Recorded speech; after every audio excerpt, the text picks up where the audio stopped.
Hier soir a aussi été l'occasion de revenir sur deux derniers dossiers internationaux. D'une part, la situation au Mali.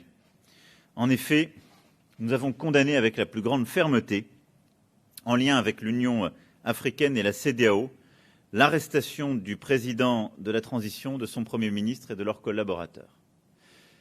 Ce qui a été conduit par, à nouveau, les militaires putschistes est un coup d'État dans le coup d'État inacceptable qui appelle notre condamnation immédiate et aussi le fait que nous sommes prêts, dans les prochaines heures, si la situation n'était pas clarifiée, à prendre des sanctions ciblées sur les protagonistes.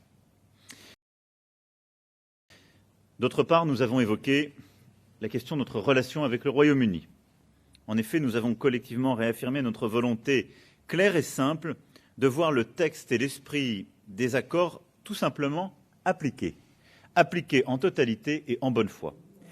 La situation dans laquelle nous nous trouvons aujourd'hui, qu'il s'agisse de nos pêcheurs, qu'il s'agisse du respect justement de notre marché commun et de la frontière avec l'Irlande, aujourd'hui font l'objet de mesures unilatérales de la part des Britanniques qui ne respectent pas les accords signés il y a quelques mois.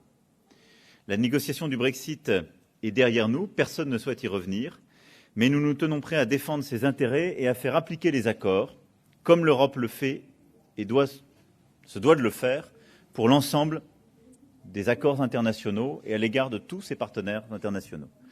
Nous n'accepterons en tout cas aucune faiblesse et de manière très claire, nous avons réitéré hier soir notre volonté de voir les Britanniques accepter ce qu'ils ont signé en rappelant tout simplement que si ces situations sont difficiles à gérer, c'est précisément à cause du Brexit et en aucun cas à cause de l'Union européenne.